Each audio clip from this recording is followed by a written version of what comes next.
Hello students, welcome back again. I hope आपकी जो classes हैं बहुत अच्छे से चल रही हैं और आपको हर एक कॉन्सेप्ट अच्छे से क्लियर हो रहा है।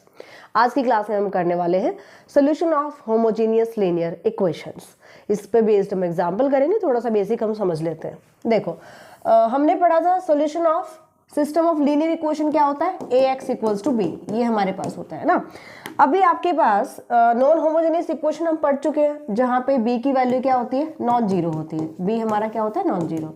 Solution of system of homogeneous equation, homogeneous equation का क्या मतलब होता है कि जहां पे बी राइट हैंड साइड पे जो कॉन्स्टेंट्स आपको गिवन होते हैं उन सब की वैल्यू क्या हो, जीरो हो। जैसे अगर मैं यहाँ पे लेकर चलती हूँ system of homogeneous linear equations, so we can write a1x plus b1y plus c1z equals to zero. तो जो राइट हैंड साइड पे है वो क्या होगा, इक्वल्स टू जीरो होगा, है ना। a2x plus b2y plus c2 into z equals to zero. a3x plus b3y plus c3 into z equals to 0. So these equations are called the system of homogeneous linear equation. ठीक है, यहाँ पर आप देख सकते हो, अगर मैं कोफिशिएंट मैट्रिक्स यहाँ पे बनाती हूँ तो क्या रहेगी, ए matrix a1 b1 c1 a2 b2 c2 a3 b3 c3। ठीक है, x matrix of unknowns, column matrix होती है एक्स वाई जेड, और b जो राइट हैंड साइड पे आपके पास कॉन्स्टेंट्स होते हैं, ये क्या है भाई, जीरो। ये क्या है, जीरो। तो अगर b की वैल्यू जीरो है, अगर ये जीरो मैट्रिक्स है, अगर ये जीरो मैट्रिक्स है तो ये क्या होगी, होमोजीनियस लीनियर इक्वेशंस होंगी। क्लियर। अब ये सिस्टम जो है, इक्वेशन फर्स्ट को आप लिख सकते हो, कंप्लीट को मैं इक्वेशन फर्स्ट ले रही हूँ। So equation first can be written as a into x equals to 0। कैसे भाई, a मैट्रिक्स को और x मैट्रिक्स के आप मल्टीप्लाई कर लो। फर्स्ट रो, फर्स्ट इसमें एक ही कॉलम है, a1 into x plus b1 into y plus c1 into z equal किसके पुट करना है, जीरो के। तो ये हमारे पास क्योंकि इक्वल्स टू जीरो है ना, इसलिए बी मैट्रिक्स मेरी क्या हो जाएगी, यहाँ पे जीरो हो जाएगी। तो फर्स्ट इक्वेशन आ गई, a2 into x b2 into y c2 into z, add करोगे सबको, सेकेंड इक्वेशन आ जाएगी, राइट। तो इस टाइप से इन इक्वेशंस को मैं इस फॉर्म में लिख सकती हूँ, ax इक्वल्स टू जीरो। अब सोल्यूशन कैसे निकालेंगे, इनका सोल्यूशन कैसे बताएंगे, क्या क्या कंडीशंस होंगी। देखो यहाँ पर जो डिटर्मिनेंट है ए का, ए मैट्रिक्स दो टाइप की हो सकती है, सिंगुलर और नॉन सिंगुलर, है ना। If determinant of A is non zero, determinant of A is non zero, then इसको मैं ले लेती हूँ इक्वेशन नंबर सेकेंड। सोल्यूशन बताने से पहले एक चीज समझ लो कि जब भी हम किन्हीं दो नंबर्स के, हम नॉर्मली दो नंबर लेकर चल रहे हैं, ठीक है, a into B equals to zero, तो हम क्या बताते हैं, हम ये कहते हैं या तो a जीरो होगा या b जीरो होगा। हम यहाँ पे और लेकर चलते हैं, है ना। वो इसलिए क्योंकि हम ये कहते हैं कि किसी भी नंबर को जीरो से मल्टीप्लाई करो, आंसर हमेशा जीरो आता है, राइट। इसका रिवर्स भी हम कर सकते हैं कि भाई दो नंबर की मल्टीप्लीकेशन जीरो है, या तो a की वैल्यू जीरो होगी या b की वैल्यू जीरो होगी, ऑलराइट। अब जब हम ये कहते हैं ना कि किसी भी नंबर को जीरो से मल्टीप्लाई करो तो वो नंबर नॉन जीरो होना चाहिए, ठीक है। किसी भी नॉन जीरो, वैसे तो सही डेफिनेशन क्या होनी चाहिए, सही हम अगर बोले तो किसी भी नॉन जीरो नंबर को जीरो से मल्टीप्लाई करोगे तो आंसर जीरो आता है। क्लियर। तो यहाँ पर अगर मेरे पास ए का डिटर्मिनेंट है नॉन जीरो, ए का डिटर्मिनेंट है नॉन जीरो, अगर मैं बोथ साइड डिटर्मिनेंट अप्लाई कर दूं, so determinant of A into determinant of X equals to zero. दो नंबर की मल्टीप्लाई कर रहे हो या दो मैट्रिसेस की मल्टीप्लाई कर रहे हो, आपको जीरो मैट्रिक्स मिल रही है और ये मेरी नॉन जीरो है, तो ऑब्वियसली एक्स की वैल्यू क्या होगी, यहाँ पे जीरो होगी। तो एक्स मैट्रिक्स मेरे पास क्या आएगी, जीरो मैट्रिक्स आएगी। जीरो मैट्रिक्स को लिखोगे तो कॉलम मैट्रिक्स में इस टाइप से लिख सकते हैं। इसका मतलब यहाँ पे क्या हुआ, एक्स वाई और जेड तीनों की वैल्यू क्या होगी, जीरो होगी। समझ में आया ये पॉइंट। तो हम यहाँ पे क्या कह रहे हैं कि अगर a मेरे पास है नॉन जीरो, दैट इज, आप यहाँ पे लिख सकते हो, that is if a is non singular, तो सॉल्यूशन क्या बनेगा, सेकंड इक्वेशन का नॉन सिंगुलर। ठीक है, अगर a मेरे पास है non singular, then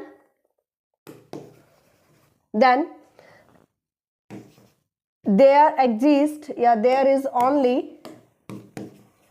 there is only one solution which is, सिर्फ एक ही सोल्यूशन होगा। अभी मैंने बताया क्यों होगा, क्योंकि ए तो नॉन जीरो है, मल्टीप्लाई कर रहे हो तो दूसरी वाली मैट्रिक्स हमेशा जीरो मिलेगी। अगर x जीरो बन गई तो x y z मेरे जीरो हो गए, है ना। तो एक ही सोल्यूशन होगा which is x equals to zero, y equals to zero, z equals to zero.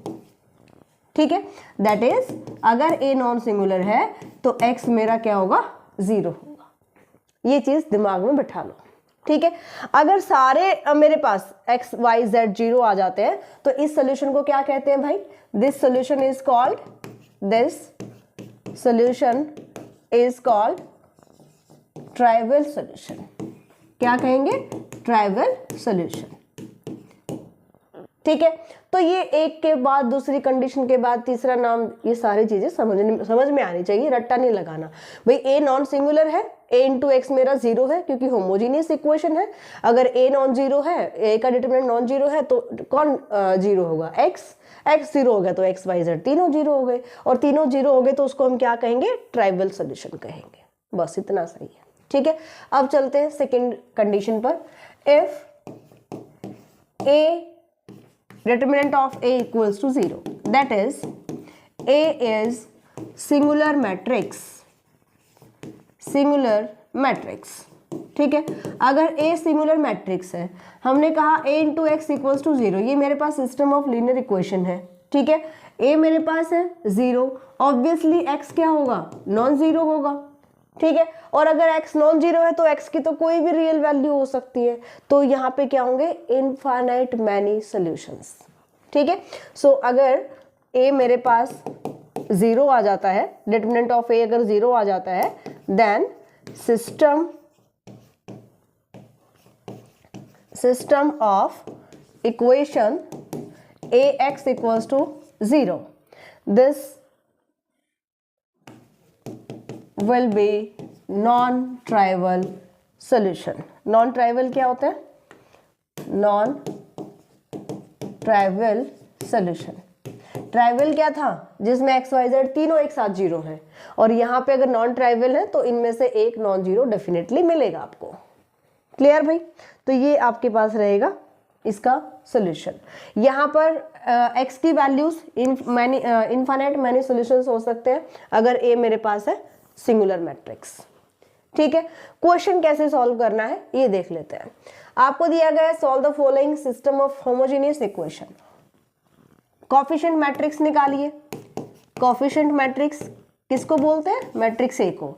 X Y Z की कोफिशिएंट उठा लो, 3 2 7, 4 -3 -2, 5 9 23। सबसे पहले क्या चेक करेंगे, सबसे पहले हम चेक करेंगे कि ये सिंगुलर है या नॉन सिंगुलर है। ठीक है, and here b is equals to 0 0 0। Clear भाई, चलो सबसे पहले हम चेक करते हैं कि a मेरे पास क्या है भाई, सिंगुलर या non singular. So determinant of a, determinant of 3 2 7, 4 -3 -2, 5 9 23। ठीक है, डिटरमिनेंट सॉल्व करेंगे।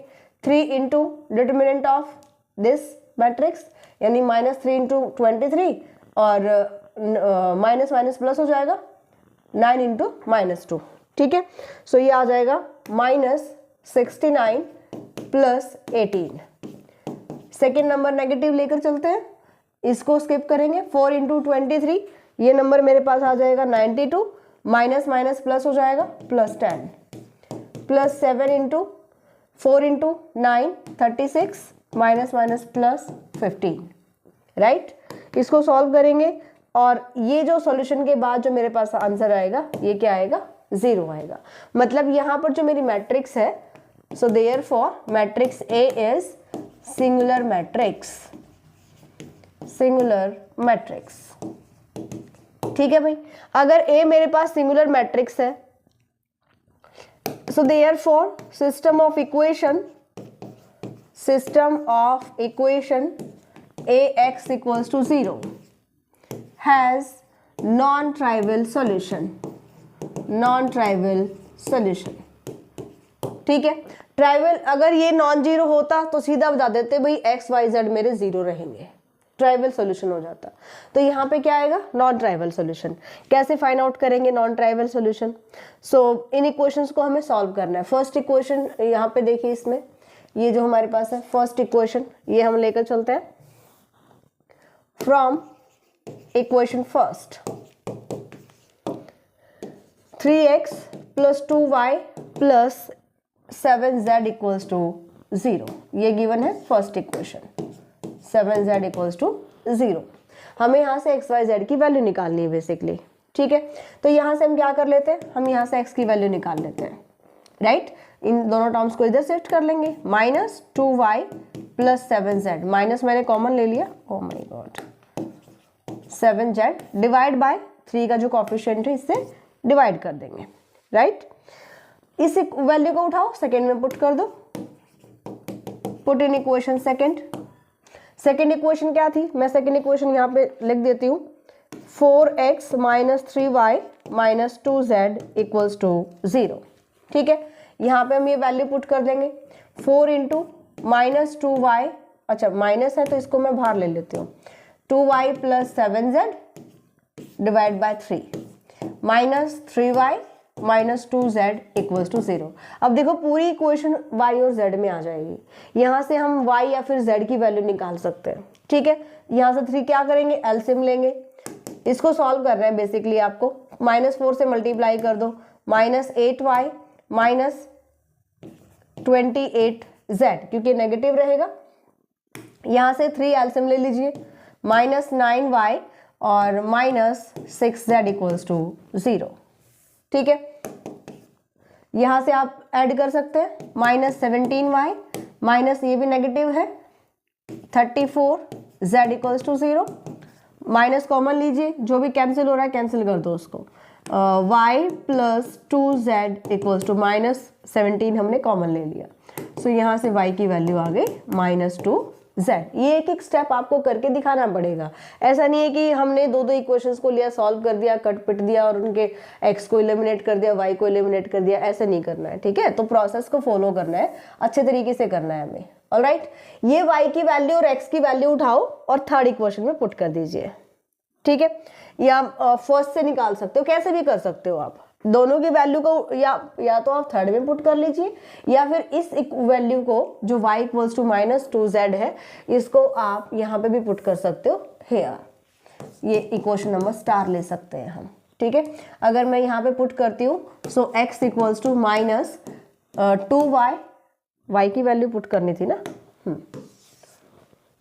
y की वैल्यू अभी हमने -2z फाइंड आउट की, तो ये आ जाएगा -4z + 7z डिवाइड बाय 3, ठीक है, minus this is 3z divide by 3, 3 से 3 कैंसिल, x किसके इक्वल आ गया, -z के इक्वल आ गया, ठीक है। यहाँ से z की वैल्यूज पुट करते जाओगे, वैसे वैसे आपको x की वैल्यू मिलती जाएगी और उसी टाइप से आपको y की वैल्यू मिलती जाएगी ना। अगर मैं x को ले लेती हूँ z, let z equal, sorry x को नहीं, z को मैं ले लेती हूँ k, ठीक है। देन x क्या हो जाएगा, -k, y क्या हो जाएगा, -2k। जैसे जैसे k की वैल्यू चेंज करते रहोगे, y और x और y की वैल्यू आपको उसके कॉरस्पॉन्डिंग मिलती रहेगी। इसलिए हम कहते हैं कि अगर A सिंगुलर मैट्रिक्स है, so system of linear equation, homogeneous case में हम डिस्कस कर रहे हैं ना, so system of linear equation has infinite many solutions. यहाँ पे k की आप कोई भी रियल वैल्यू पुट कर लीजिए, आपको इनफाइनाइट मैनी सॉल्यूशंस यहाँ पे मिलने वाले हैं। तो आपको लास्ट में यही फाइंड आउट करना है कि z, यहाँ पे x मेरा क्या आ जाएगा, -k आ जाएगा, y -2k आ जाएगा और z को हम k लेकर चले। क्लियर? ऐसे सिस्टमैटिक तरीके से अगर आप करेंगे तो आपके मार्क्स बिल्कुल भी नहीं कटेंगे। काफ़ी स्टूडेंट्स के ये कमेंट आते हैं कि मैम हमारे क्वेश्चन में नंबर क्यों कट जाते हैं। जैसे एग्जाम होता है, फोकस करते हो इंपॉर्टेंट क्वेश्चंस वगैरह पे, लेकिन मैं आपको कहती हूँ कि हमेशा लिख के देखना चाहिए। जब तक क्वेश्चन को तरीके से करना नहीं सीखोगे ना, तो मार्क्स डिडक्ट बिल्कुल होंगे आपके। ओके, तो अच्छे से तैयारी करो, अच्छे से इनको करके देखिए क्वेश्चंस को। नेक्स्ट क्लास में हम करेंगे symmetric and skew symmetric matrices और उन पर बेस्ड थ्योरम्स। दो डेफिनेशंस हैं, दोनों को अच्छे से समझेंगे और फिर उन पर बेस्ड थ्योरम्स करेंगे। सो मिलते हैं नेक्स्ट क्लास में। Bye, take care.